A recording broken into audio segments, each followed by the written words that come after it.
पंतप्रधान नरेंद्र मोदी यांनी छत्रपती शिवाजी महाराज यांना त्यांच्या जयंतीनिमित्त विनम्र अभिवादन केलं आहे। दूरदर्शी नेते, निर्भीड योद्धे, संस्कृतीचे रक्षक आणि सुशासनाचं मूर्तरूप असलेल्या शिवरायांचं जीवन अनेक पिढ्यांसाठी प्रेरणादायी आहे, असं पंतप्रधानांनी अभिवादन करताना म्हटलं आहे।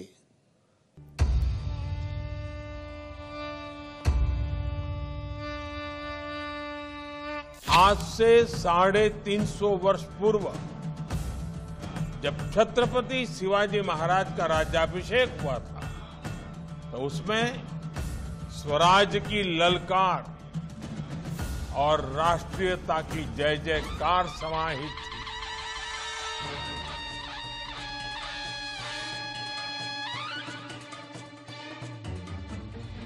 उन्होंने हमेशा भारत की एकता और अखंडता को सर्वोपरि रखा।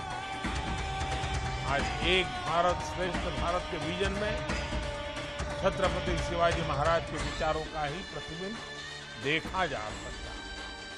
आप छत्रपति शिवाजी महाराज के समय देश की परिस्थितियों की कल्पना कर सकते हैं। सैकड़ों वर्षों की गुलामी और आक्रमणों ने देशवासियों से उनका आत्मविश्वास छीन लिया था। ऐसे समय में लोगों में आत्मविश्वास जगाना एक कठिन कार्य था, लेकिन छत्रपति शिवाजी महाराज ने न सिर्फ आक्रमणकारियों का मुकाबला किया, बल्कि जनमानस में ये विश्वास भी पैदा किया कि स्वयं का राज संभव है। उन्होंने गुलामी की मानसिकता को खत्म कर लोगों को राष्ट्र निर्माण के लिए प्रेरित किया। मैं छत्रपति शिवाजी महाराज के चरणों में कोटि-कोटि नमन करता हूं।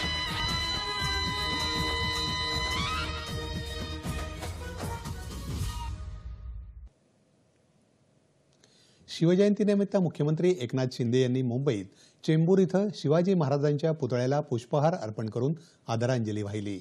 उपमुख्यमंत्री देवेंद्र फडणवीस यांनीही शिवाजी महाराजांना अभिवादन केलं आहे। उपमुख्यमंत्री अजित पवार यांनीही छत्रपती शिवरायांना कृतज्ञ अभिवादन केलं आहे। युगपुरुष छत्रपती शिवाजी महाराजांच्या लोककल्याणकारी राज्याच्या आदर्शानुसार महाराष्ट्रात सुराज्य निर्माण करण्याच्या दिशेने एकत्रित वाटचाल करूया, असं उपमुख्यमंत्री अजित पवार यांनी म्हटलं आहे। घराघरात शिवजयंती उत्सव साजरा करतानाच जनतेच्या मनामनात शिवकार्याची प्रेरणा निर्माण करण्याचं आवाहनही त्यांनी केलं आहे।